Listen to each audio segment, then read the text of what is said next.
Hi dear friends, Sei ഡേയ്സിലേക്ക് എല്ലാവർക്കും സ്വാഗതം. നമ്മൾ ഇന്ന് വന്നിരിക്കുന്നത് കൽമാസുമായിട്ടാണ്. അപ്പോൾ നമുക്ക് എങ്ങനെ ഉണ്ടാക്കുന്നത് നോക്കാം. അപ്പോൾ വീഡിയോയിലേക്ക് പോകാം.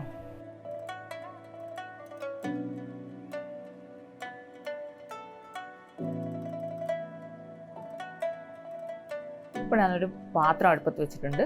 നന്നായിട്ട് ചൂടായിട്ടുണ്ട്. അതിലേക്ക് നമുക്ക് ആവശ്യത്തിനുള്ള എണ്ണ ഒഴിച്ചു കൊടുക്കാം. ഞാൻ വെളിച്ചെണ്ണയാണ് ഒഴിച്ചു കൊടുത്തത്. നിങ്ങൾക്ക് ഇഷ്ടമുള്ളത് ഒഴിച്ചു കൊടുത്തോളൂ. വെളിച്ചെണ്ണ അല്ലെങ്കിൽ ഓയിൽ ഏതെങ്കിലും ഒഴിച്ചു കൊടുത്തോളൂ. അപ്പോൾ ഇതിലേക്ക് നമുക്കൊരു 2 സവാള ചെറുതായിട്ട് അരിഞ്ഞതും ഒരു പച്ചമുളകും കറിവേപ്പില ഇട്ട് കൊടുത്തിട്ട് നന്നായിട്ടൊന്ന് വഴറ്റിയെടുക്കണം. നമുക്കതിനുള്ള ഒരു ഫില്ലിങ് തയ്യാറാക്കാൻ വേണ്ടിയിട്ടാണ്. ഇതിലേക്ക് നമുക്ക് കുറച്ച് ഉപ്പും കൂടി ഇട്ട് കൊടുക്കാം. പിന്നെ കുറച്ച് മഞ്ഞളും ഇട്ട് കൊടുക്കാം. അപ്പോൾ നമുക്കിതെല്ലാം കൂടി നന്നായിട്ടൊന്ന് വഴറ്റി കൊടുക്കാം. നന്നായിട്ട് ഞാൻ മഞ്ഞൾ എന്നാണ് പറഞ്ഞത്. നമ്മളതിൻ്റെ വെളുത്തുള്ളി പേസ്റ്റാണ് ഇട്ട് കൊടുത്തത്. അപ്പോൾ നമുക്കിതെല്ലാം കൂടിയിട്ടൊന്ന് വഴറ്റി കൊടുത്തതിന് ശേഷം നന്നായിട്ടൊന്ന് സോഫ്റ്റായി വന്നതിന് ശേഷം നമുക്ക് പൊടികൾ ഇട്ട് കൊടുക്കാം. ഇപ്പം ഞാൻ മഞ്ഞൾപ്പൊടി ഇട്ടിട്ടുണ്ട്. ഞാനിതെല്ലാം വളരെ കുറച്ച് മാത്രമേ ഇടുന്നുള്ളത്. മുളക് പൊടിയും കുറച്ച് കുരുമുളകും ഇട്ട് കൊടുത്തിട്ടുണ്ട്. എന്താണെന്ന് വെച്ചാൽ ചിക്കനിൽ ഞാനിതെല്ലാം വേവിച്ചെടുത്തിരിക്കുന്നു. ഇപ്പോൾ ചിക്കൻ വേവിച്ചിട്ട് ഒന്ന് കീറി വെച്ച് കൊടുത്തിട്ടുണ്ട്. ചിക്കനിൽ എന്തൊക്കെ കഴിഞ്ഞാൽ മഞ്ഞൾ, മുളക്, ഉപ്പ് ഇതാണ് വേവിച്ചെടുത്തിരിക്കുന്നത്. എന്നിട്ടൊന്ന് ഞാനൊന്ന് കൈ കൊണ്ട് കീറിയെടുക്കുക. മിക്സിയിൽ അടിച്ചാലും കുഴപ്പമില്ല, പക്ഷേ എനിക്കൊന്ന് കൂടി ബെറ്റർ എന്ന് തോന്നുന്നുണ്ട്. കുറച്ച് നേരം മൂടി വെച്ചിട്ടൊന്ന് വേവിച്ചിട്ടുണ്ടായിരുന്നു. അതിലേക്ക് കുറച്ച് മല്ലിയിലയും കൂടി ഇട്ട് കൊടുക്കാം.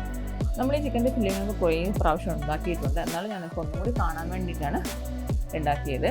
അപ്പോൾ അതായത് നല്ല റെഡി ആയിട്ടുണ്ട്. അപ്പോൾ അത് അവിടെ തണുത്ത് വരുന്ന സമയത്ത് നമുക്ക് ഇതിൻ്റെ ഒരു മാവ് തയ്യാറാക്കണം. ഞാൻ നിങ്ങൾക്ക് ഈ മാവ് 1-2 പ്രാവശ്യം കാണിച്ചു തന്നിട്ടുണ്ട്. എന്നാലും ഒന്നും കൂടി പറയാണ്. ഇതിപ്പം ചോറിൻ്റെ അരിയാണ്. അത് 6-7 മണിക്കൂർ കുതിർത്ത് വെച്ചാണ് തിളച്ച വെള്ളത്തിൽ കുറച്ച്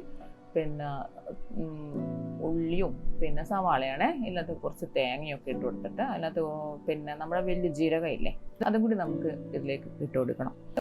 ഈ സാധനങ്ങൾ ഇത്രയും ഒന്നുകിൽ നിങ്ങൾ ഗ്രൈൻഡറിൽ അരച്ചെടുക്കുക, അല്ലെങ്കിൽ അമ്മിയിൽ ഇപ്പം അതുകൊണ്ട് നമുക്ക് ഇതില്ലേ മിക്സിയുടെ ജാറിൽ കുറച്ച് വെള്ളം കൂടെ കൂട്ടിയിട്ട് നിങ്ങൾ അരക്കുക. അരക്കായിട്ടാണ് വരിക. അതിലേക്ക് നിങ്ങൾ കുറച്ച് പത്തിരിപ്പൊടി ഇട്ടിട്ട് നന്നായിട്ട് കുഴച്ചെടുക്കുക. കുഴച്ചെടുത്ത് നമുക്ക് ഇങ്ങനെ ഉരുട്ടിയെടുക്കുന്ന ഭാഗത്തിലേക്ക് ആക്കിയെടുത്താൽ മതി. അപ്പോൾ ഞാനത് അതുപോലെ അരട്ട് വന്നിട്ടുണ്ട്. ഇതിനങ്ങനെ കയ്യിൽ വെച്ചിട്ട് ഇങ്ങനെ ഒന്ന് പരത്തി കൊടുക്കാം. ഈ പരത്തിയിട്ട് ചെറിയ ഇതിലേക്ക് പരത്തി കൊടുക്കാം. നമുക്കതിനകത്ത് ഫില്ലിങ് വെച്ച് കൊടുക്കാം. ഇതുപോലെ ഫില്ലിങ് ഒന്ന് വെച്ച് കൊടുക്കാം. നമുക്ക് ആറ് ഫില്ലിങ് വെച്ചാൽ ഞാനിത് വലുതായിട്ടാണ് ഉണ്ടാക്കുന്നത്. അതായത് കുറച്ച് വലിയ കൽമാസിൻ്റെ ടേസ്റ്റ് നമ്മൾ വിചാരിക്കുന്നതിനപ്പുറമാണ്. വേറെ റൈറ്റ് ടേസ്റ്റാണ്, സൂപ്പർ ടേസ്റ്റാണ്. ഒരു പ്രാവശ്യം ഉണ്ടാക്കി കഴിഞ്ഞാൽ നമുക്ക് അന്ന് ഉണ്ടാക്കിയ സാധനമല്ലേ ഒന്നും കൂടി ഉണ്ടാക്കാം എന്ന് തോന്നുന്ന ഒരു ടേസ്റ്റ് ആണ്.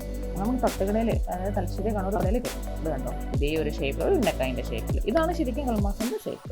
മുട്ട വെച്ചിട്ടൊക്കെ കൂട്ടില്ല. അപ്പോൾ അതാ ഞാൻ അങ്ങനെ എല്ലാം ഉരുട്ടി എടുത്തിട്ടുണ്ട്. നമ്മൾക്കൊരു സ്റ്റീമറിലോ ചെമ്പലോ വെച്ചിട്ടൊന്ന് ആവി കയറ്റിയിട്ട് വരാം. ഇത് ആവി കയറ്റിയിട്ട് വരുന്ന സമയത്ത് നമുക്കിതൊന്ന്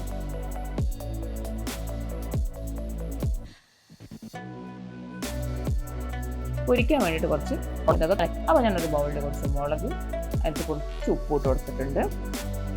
ഒരു നുള്ളി ഗരം മസാല, ഇത്ര തന്നെ മതിയാവും. ഇത് നമുക്കൊന്ന് വെള്ളം ഒഴിച്ചിട്ട് ഇത് ലൂസാക്കിയിട്ട് എടുക്കണം. കുറച്ച് തിക്കില്, കാരണം നമ്മൾ ഇതിനകത്ത് പൊതിഞ്ഞിരിക്കണം. അതാണ് അത് ടേസ്റ്റ്. നമ്മൾ അധികം ലൂസായി കഴിഞ്ഞാൽ ആ ഒരു വിചാരിച്ച അത്ര ഒരു ടേസ്റ്റ് അതിന് കിട്ടില്ല. അപ്പോൾ ഇതുപോലെ ഒന്ന് കട്ടിക്കും. എന്നാൽ ഓവറായിട്ട് കട്ടിയാവുകയും ചെയ്യണം. പിന്നെ നിങ്ങളിത് വെന്ത് വന്ന സമയത്ത് ആ ചൂടോടെ തന്നെ സ്പൂൺ കൊണ്ടോ എന്നും കൊണ്ട് നിങ്ങൾ അങ്ങ് എടുത്തേക്ക് ഉറപ്പായിട്ട് അത് പൊട്ടിപ്പോകും. തണുത്തതിന് ശേഷം മതി ഇങ്ങോട്ട് മാറ്റിയെടുത്താൽ മതി.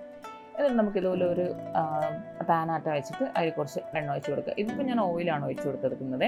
എന്നിട്ട് ആ ഓരോന്നും നമ്മൾ ഉണ്ടാക്കി വെച്ചെടുക്കുന്ന കൽമാസം എടുത്തിട്ട് നമ്മൾ മുളകിലേക്ക് മുക്കുക. എന്നിട്ട് ഈ ചൂടായ എണ്ണയിലേക്ക് വെച്ച് കൊടുക്കുക. ഇതിൻ്റെ ഫ്ലെയിം വളരെ ശ്രദ്ധിക്കുക. മീഡിയത്തിൽ വെച്ചാൽ മതി, അല്ലെങ്കിൽ പെട്ടെന്ന് നമ്മൾ മുളകൊക്കെ കുത്തി തുമ്മി ഒരു വഴിക്കാവും. അപ്പോൾ തിരിച്ചു കൊടുക്കുക. പിന്നെ നിങ്ങൾ എൻ്റെ ചാനൽ ആദ്യമായിട്ടാണ് കാണുന്നതെങ്കിൽ സബ്സ്ക്രൈബ് ചെയ്യാനും തൊട്ടടുത്ത ബെല്ലൈക്കൻ എനേബിൾ ചെയ്യാനും മറക്കരുത്. ഫുഡിൽ ഓരോരോ ടേസ്റ്റൊക്കെ പരീക്ഷിക്കണമെന്ന് തോന്നുന്നതൊക്കെ ഇതൊക്കെ ചെയ്യാൻ ഇഷ്ടപ്പെടും. നമ്മൾ എന്തായാലും ഇതൊന്ന്